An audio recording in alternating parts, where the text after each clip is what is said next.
prove that, to verify that. Talk to an Orthodox Jew today. Ask a question about the Bible. Old Testament, of course. A lot of them will run to the writings of the rabbi before they run to what thus saith Yahweh through Moshe or any of the other prophets. Just ask a question and you see for yourself. Verse 12. And they stirred up the people. So now, because they said, he's teaching against Moshe, he's teaching against the Most High, the people got stirred up. And the elders and the scribes, and came upon him, and caught him, and brought him to the council, and set up false witnesses. You see what has to be done? See, one of the things when that truth goes out, in order to destroy or defeat it, you can't go head to head with it. You have to use unjust ways. And that's what we learn here. And set up false witnesses which said, this man ceaseth not to speak blasphemous words against this holy place and the law. Emphasis being, they were false witnesses. So in other words, what they said were lies. They knew that's not what he was doing. They remember the message of Mashiach, how he didn't come to destroy the law of the prophets. But what we find out now, there were a lot of politics in that day. When you think about being a member of the Supreme Court, and now somebody comes along who threatens your position, and you see members of the Supreme Court or members of your particular sect or denomination starting to leave, what's going to happen? That's affecting your pockets now, financially. So we got to put a stop to this. Just like they executed the Messiah, now what we're going to see, well, we're not going to get into the details of what happens to Stephen, but for those of you who don't know the story, Stephen is one of the first martyrs after the new assembly, okay? Or the early assembly is being established. It says in verse 13, it set up false witnesses which said, this man ceaseth not to speak blasphemous words against this holy place and the law. For we have heard him say that this Yahushua of Nazareth shall destroy this place and shall change the customs which Moshe delivered us. See that? They're going contrary to what he said. Now think about this. These were false witnesses who said this, and shall change the customs which Moshe delivered us, right? So now all you have to do is compare to the doctrine that's being spewed by many Christians today. Any Christian minister you hear say, oh no, we're no longer under the law, we're under grace. Lies, deceits, I tell you. That is not the message of Mashiach. It never was. Okay? Let's move on. Acts chapter 21, verse 18. Now, before I read this, let's keep in mind, one of the things that was happening during this time, you had Gentiles coming in. Okay, now we looked at the Gentiles coming in when we talked about Cornelius and his family, when we were dealing with the dietary law. And that story you can read in Acts chapter 10 and Acts chapter 11. Okay, so that was the initiation of the Gentiles coming into the new way that was established by Mashiach and his followers, which in essence wasn't a brand new and a brand spanking new, but it was a return or restoration of sorts to what wasn't being done that Moshe established. Because remember, they went far off to the left and to the right in the dictates of their own hearts and minds.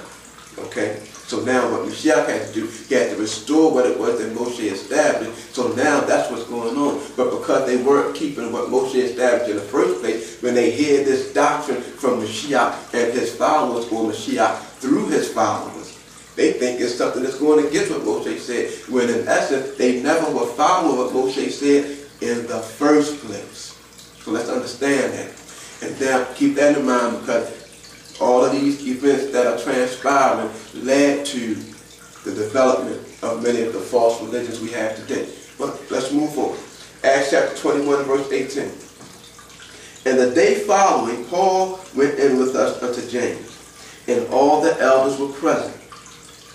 And when he had saluted them, he declared particularly what things Allah had wrought among the Gentiles by his ministry. Because when Brother Shaul, or Brother Paul, he was called, he specifically was told that he was supposed to go send this message to the Gentiles, which is one of the reasons why you find in the New Testament scriptures, the majority of it is composed of letters that Paul was writing to these new Gentile assemblies, to the Romans, to the Corinthians, to the Galatians, and so forth, okay? Verse 19, and when he had saluted them, he declared particularly what things Allah had wrought among the Gentiles by his ministry.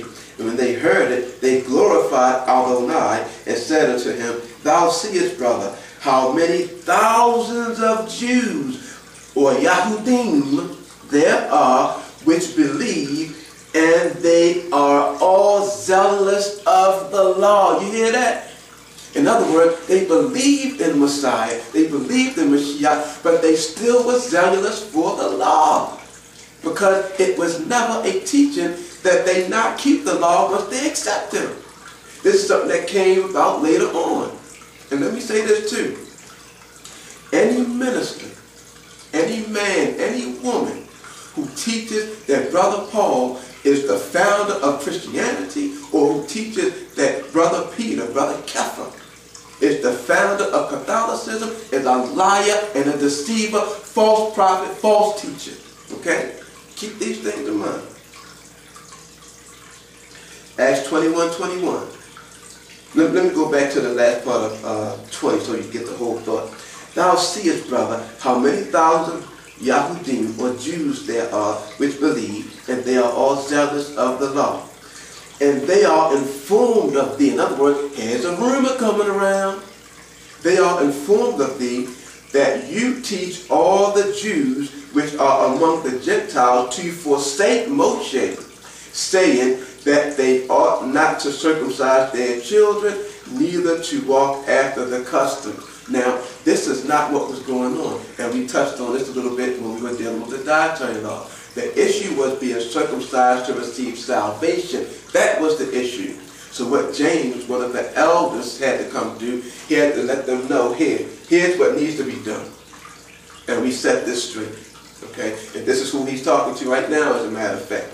So, verse 21, they are informed of thee that thou teachest all the Jews which are among the Gentiles to forsake Moshe, saying that they ought not to circumcise their children, or it should actually say their sons, neither to walk after the custom. What is it therefore? The multitude must needs come together, for they will hear that you are coming. In other words, once they find out that you're here, they want to come, they want to deal with you. Do therefore this that we say to thee.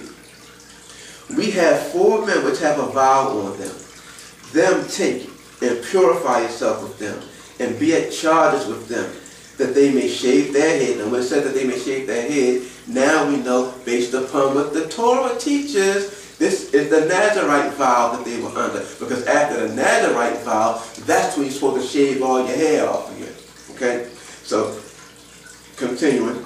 And all may know that those things whereof they were informed concerning thee are nothing, but that thou thyself also walkest orderly and keepest the law. Brother Shaul kept the law, and neither did he teach anybody that they're not supposed to keep the law, because he kept it himself. And if he kept the law, compare this to something that he said.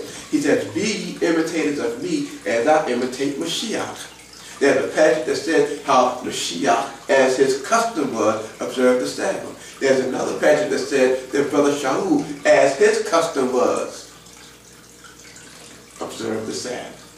So he was a law abider. He did not teach against keeping the laws of Moshe. This was a doctrine that the adversary was beginning to get wound up in the minds of these people who wanted to tear down Mashiach and the followers of Mashiach. Okay? So, these are just a few examples of some of the controversy that was going on during the time of the early assembly or the early church. Okay? Now, what we want to do, we want to read an excerpt from history about what took place. All right? Now, in the year of 66 Common Era, the Jews of Judea rebelled against their Roman masters. In response, the Emperor Nero dispatched an army under the generalship of